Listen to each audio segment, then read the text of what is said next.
Assalamualaikum warahmatullahi wabarakatuh.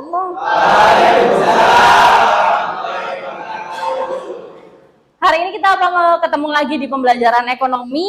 Sebelum itu, ketua kelas siapa? Aryan, silakan dipimpin doa dulu.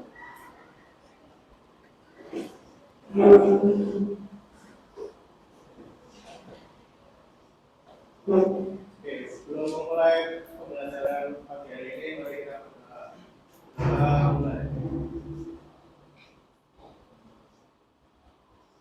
Selesai.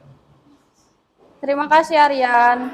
Bu Sakin cek kehadiran dulu ya. Menurut absensi yang hari ini tidak hadir satu orang, Rufida Umul, dengan izin ya. Adakah yang masih suka stalking mantan di sini? Ngaku. Siapa? Yang masih suka stalking mantan?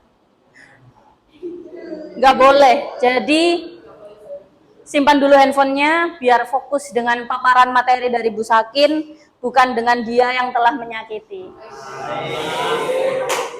Oke, kesenjangan ekonomi.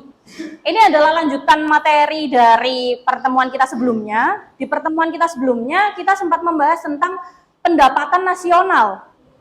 Ada yang masih ingat nggak? Pendapatan nasional itu apa?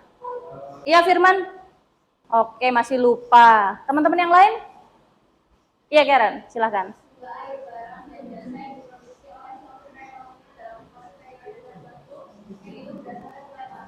Oke, jadi pendapatan nasional, benar yang disebutkan Karen. Jadi intinya pendapatan nasional itu bukan pendapatannya negara, melainkan jumlah pendapatan warga negaranya.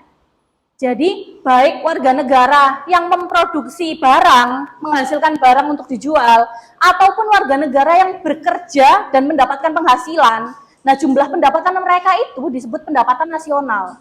Jadi total dari pendapatan seluruh warga negara itu disebut dengan pendapatan nasional. Jadi pendapatan nasional itu bukan pendapatannya negara. Itu ya. Terus kemudian kita hari ini masuk ke materi kesenjangan ekonomi. Kalau Bu Sakin mengatakan kesenjangan ekonomi, kira-kira yang ada di benak kalian itu yang terpikirkan apa kira-kira? Perbedaan, ketidakstabilan, ketimpangan, kurangnya lapangan kerja, ada lagi? Ketidakmerataan, betul. Coba diperhatikan ya. Gambar berikut. Ini adalah rumah tengah kota. Dua-duanya itu rumah tengah kota. Ada yang bisa menjelaskan ke Bu Sakin apa perbedaannya gambar 1 dan gambar 2? Siapa dulu nih? Boleh Nasya. Jadi yang untuk gambar pertama itu kondisinya lebih rapi dan lebih baik dan kelihatan asri, bersih gitu, dengan tertata baiklah ini antara gedung satu dengan gedung yang lainnya. Sedangkan yang gambar 2 itu terlihat kumuh, kotor, terus terlihat dari bangunannya pun seperti dibangun dengan bahan seadanya. Dan Oke, good. Jadi intinya yang berbeda apa? Kondisi lingkungan. Baik. Amel? Mungkin kalau gambar yang pertama itu lebih terpacu pada tempatnya. Jadi yang gambar pertama itu terpusat pada titik kemajuan sebuah kota, sedangkan kalau yang gambar kedua itu lebih ke sisi lain dari perkotaan itu sendiri. Ada lagi yang ingin memberi tanggapan? Aryan, boleh?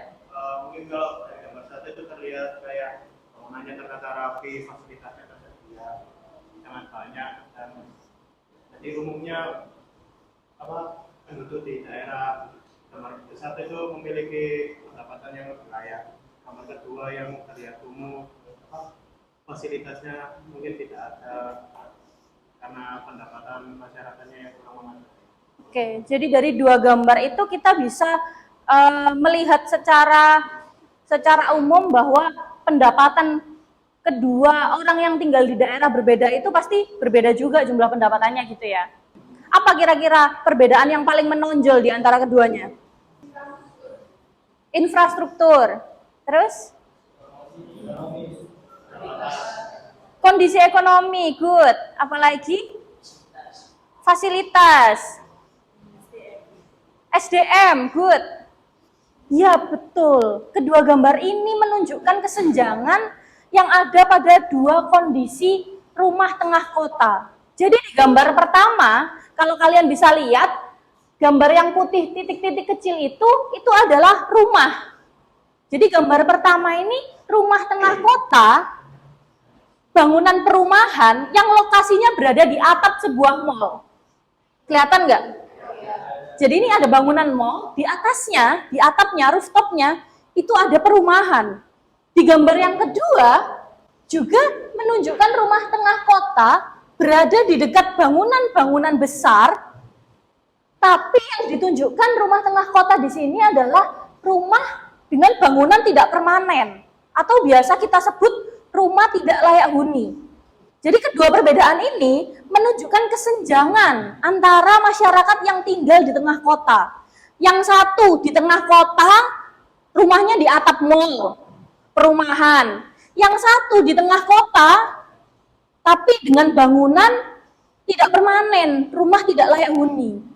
Dari dua gambar ini bisa kita simpulkan bahwa pendapatan orang yang tinggal di masing-masing daerah itu jelas berbeda. Ada ketidakmerataan dalam distribusi pendapatan yang diterima oleh masyarakat. Jadi sehingga rumah yang ditempati betul di tengah kota, tapi dengan bangunan tidak permanen, yang bisa kita sebut sebagai rumah tidak layak huni. Sampai sini bisa dipahami ya? Oke, baik. Pengertian, kesenjangan ekonomi itu disebut juga ketimpangan. Jadi kesenjangan dan ketimpangan itu sama. Adalah kondisi tidak seimbang yang terjadi di masyarakat, di mana aspek ekonomi dapat terlihat dari tidak seimbangnya pendapatan mereka. Jadi seperti yang dua gambar kita lihat barusan, sama-sama rumah tengah kota, tapi dilihat dari gambarnya, itu kita bisa menilai bahwa aspek ekonomi terlihat tidak seimbang berdasarkan pendapatan mereka, berdasarkan kondisi ekonomi mereka, gitu. Nah, hal tersebut disebabkan oleh adanya perbedaan kemampuan dalam memperoleh pendapatan. Kira-kira apa penyebab utama orang itu kok memiliki perbedaan kemampuan dalam memperoleh pendapatan? Tingkat produktivitasnya berbeda. Apalagi? Motivasi? Motivasi hidupnya yang kurang, sehingga membedakan kondisi ekonomi dia dengan yang lain. Boleh. Apalagi?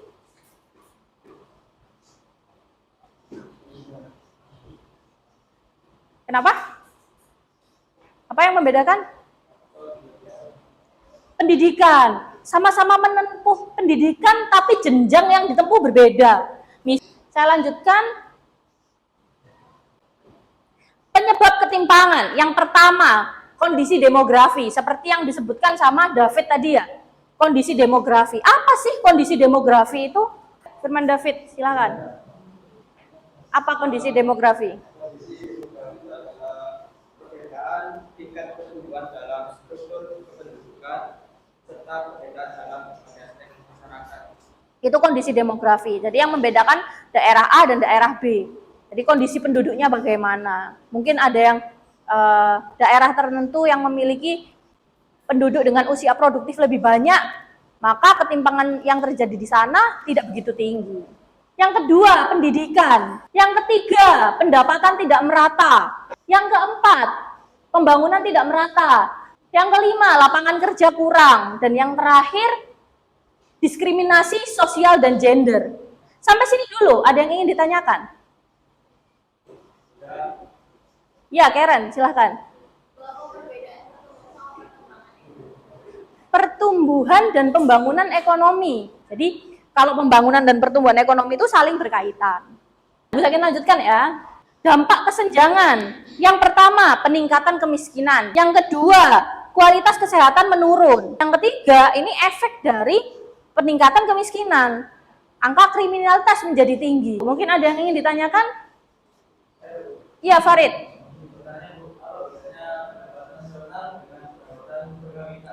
Bedanya pendapatan nasional dan pendapatan per kapita.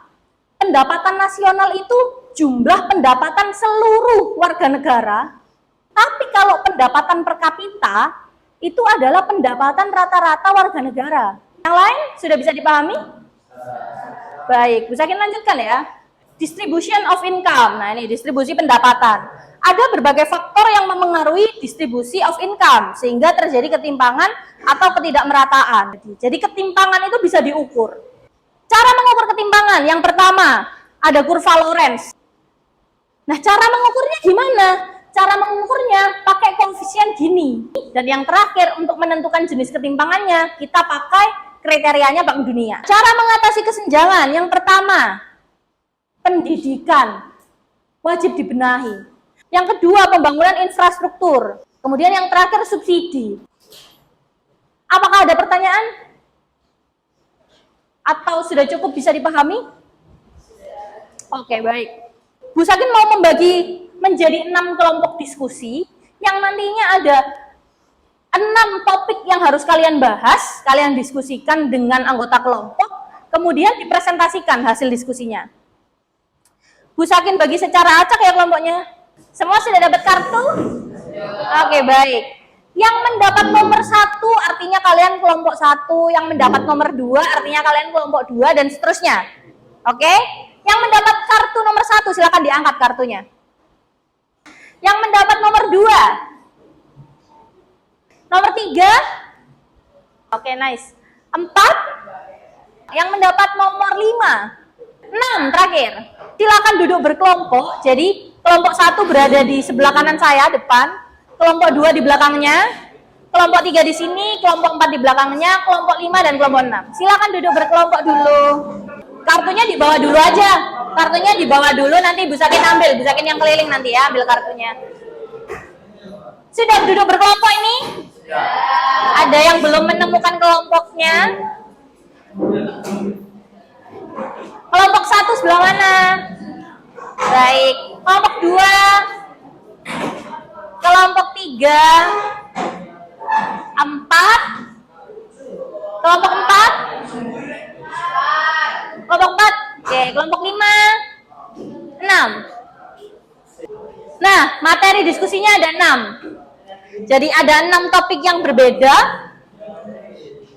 Ada 6 topik yang berbeda, silakan didiskusikan. Kelompok 1 mendapatkan topik 1, kelompok 2 mendapat topik 2, kelompok 3 mendapat topik nomor 3, dan seterusnya. Silakan kalian mau buka buku boleh, buka buku paket boleh, mencari sumber literatur boleh, mencari sumber literatur secara digital juga boleh.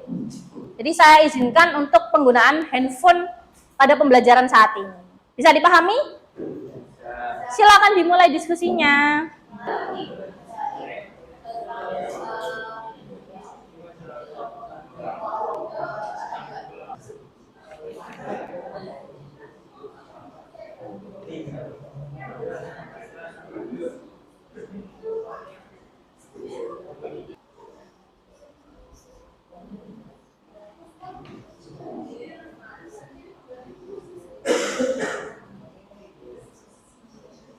Ada kesulitan?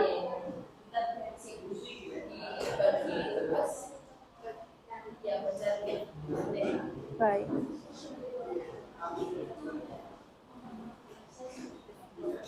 Ada kesulitan? Kelompok 2?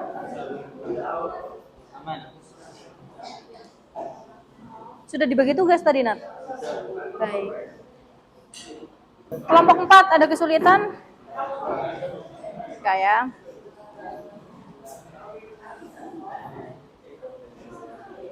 Kelompok 6 udah bagi tugas? Dapat materi apa? Kelompok 6.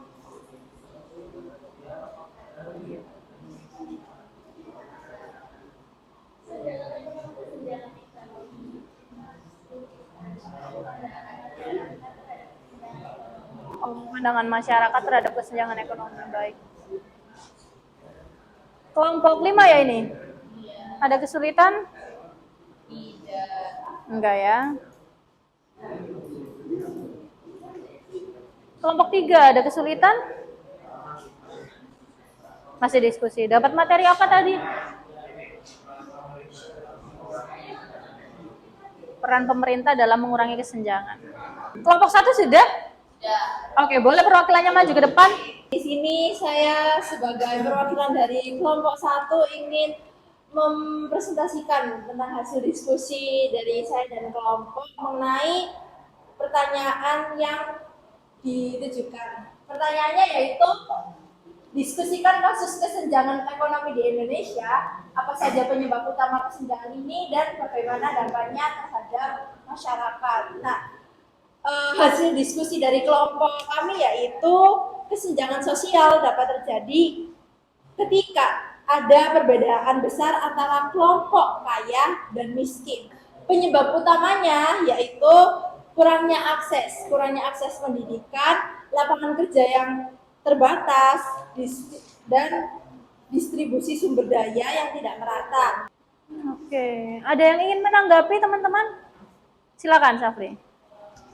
Saya dari perwakilan kelompok 3 ingin memberi tanggapan dari kelompok 1. Jadi saya setuju dengan pandangan dari kelompok 1 bahwa kesenjangan sosial itu memiliki dampak serius bagi masyarakat, termasuk meningkatkan angka kemiskinan dan kriminalitas serta ketidakstabilan sosial.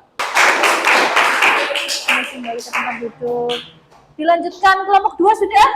Silakan, Dito. Ini saya perwakilan dari kelompok 2 ingin mempresentasikan hasil diskusi kami bagaimana kesenjangan ekonomi mempengaruhi akses terhadap pendidikan dan kesehatan di masyarakat. Berikan contoh dan konkret. Jadi hasil diskusi kami adalah kesenjangan ekonomi dapat mempengaruhi akses kesehatan dan pendidikan, salah satunya yaitu perbedaan pelayanan terhadap penggunaan BPJS. Pasien yang menggunakan layanan jasa BPJS akan diperlakukan berbeda dengan pasien yang menggunakan layanan umum. Oke, menarik. Tepuk tangan. Silakan kembali ke tempat duduk. Menarik ini. Mungkin ada beberapa yang memiliki pengalaman, ya benar-benar kita diperlakukan berbeda, Bu, di salah satu rumah sakit. Ya mungkin terjadi di rumah sakit itu.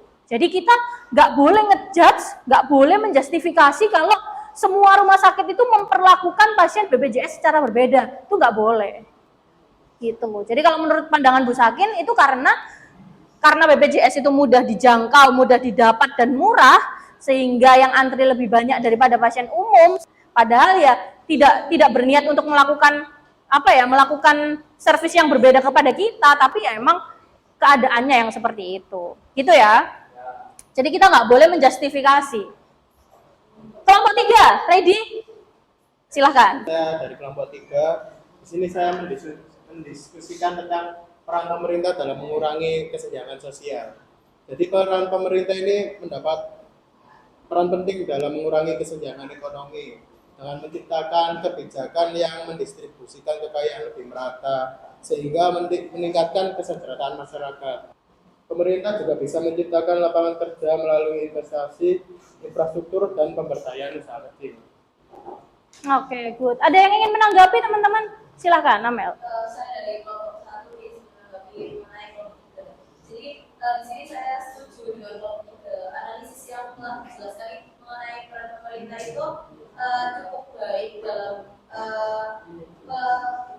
kayak mengurangi si kesenjangan ekonomi tadi. Nah, dengan adanya pengimplementasian ini tadi, pemerintah itu dapat menciptakan masyarakat yang lebih adil dan juga sejahtera. Kelompok 4, ready? Silakan. Saya perwakilan dari kelompok 4 akan menyampaikan hasil diskusi kami. Jadi bagaimana kesenjangan ekonomi dapat mempengaruhi stabilitas sosial dan politik di suatu negara. Berikan dengan contoh. Kesenjangan ekonomi dapat mengganggu stabilitas sosial dan dapat memicu ketidakpuasan sosial, polarisasi politik dan ketidakstabilan ekonomi. Oke, ada yang ingin memberi tanggapan? Boleh, Dwi Alan. Saya setuju karena kesenjangan ekonomi memang mengancam stabilitas sosial dan politik. Ketidakadilan dapat memicu protes, ketidakpercayaan terhadap pemerintah. Oke, good. Dito, silakan.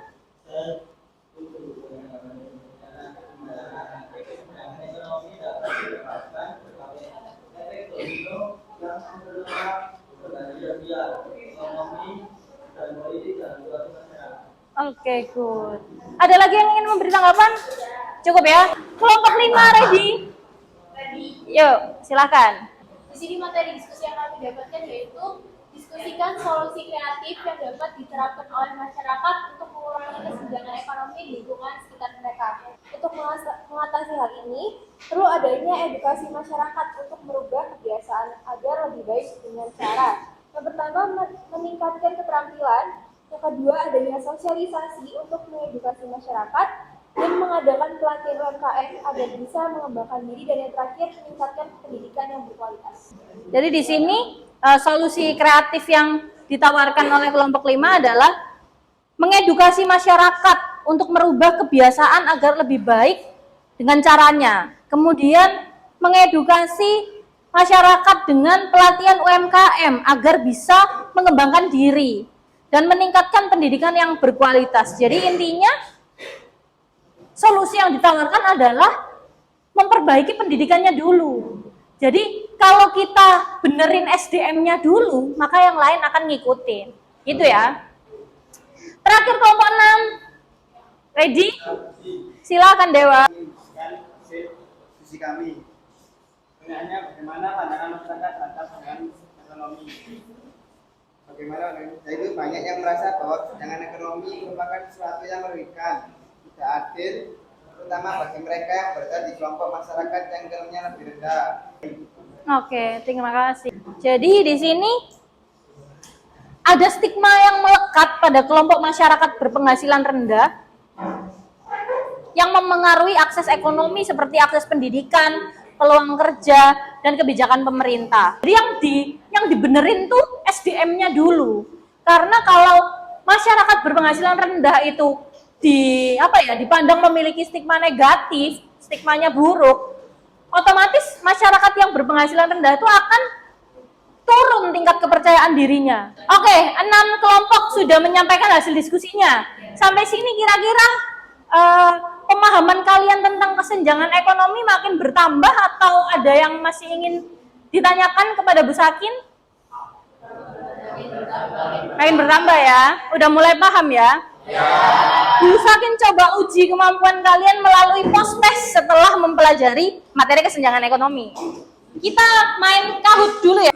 Silakan menggunakan nama bebas ya, nama apa aja bebas, asal sopan dan tidak mengandung unsur sara. Oke, Bu Sakin lock, udah nggak ada yang bisa masuk lagi, kita mulai. Nilai barang dan jasa yang dihasilkan penduduk termasuk WNA yang berdomisili di suatu negara dalam periode tertentu disebut.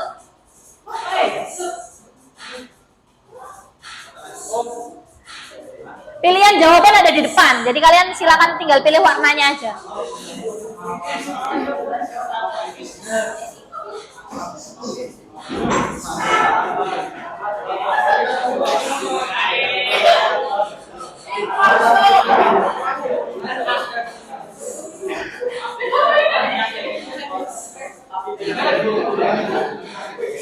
...22 orang sudah menjawab, 24 sudah menjawab. Waktu kurang 5 detik. Oke. Next. Ayo perhatikan. Pendapatan per kapita berhubungan dengan jumlah penduduk. Jika pendapatan nasional konstan atau tetap, hubungan yang tepat adalah 4, 3.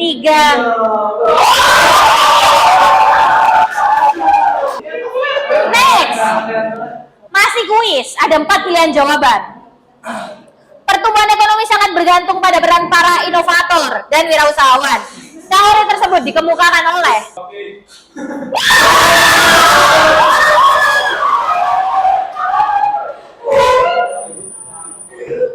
siapa Furut nih? Ini hanya 2 pilihan jawaban ya, benar atau salah pernyataannya.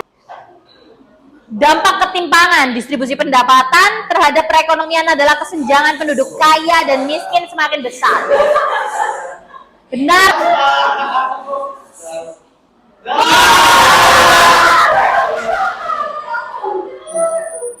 Furut masih memimpin.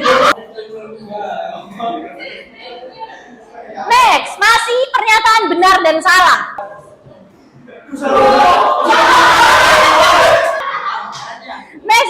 kuis lagi dengan 4 pilihan jawaban. Merah yang betul.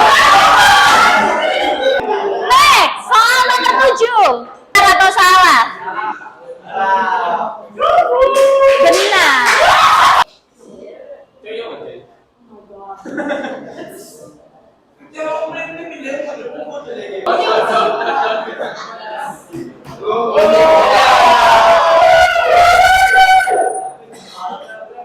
Sembilan, benar atau salah?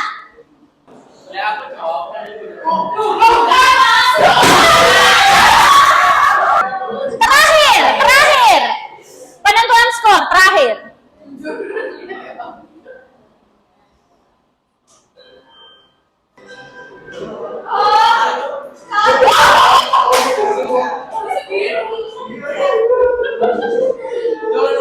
Siapakah pemenangnya? Posisi ketiga. JK, siapa nih JK? Karen. 2 Amel. Siapa yang pertama?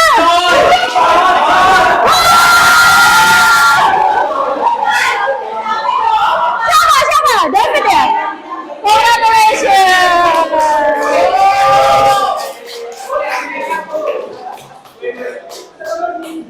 Gimana rasanya pembelajaran hari ini? Oke.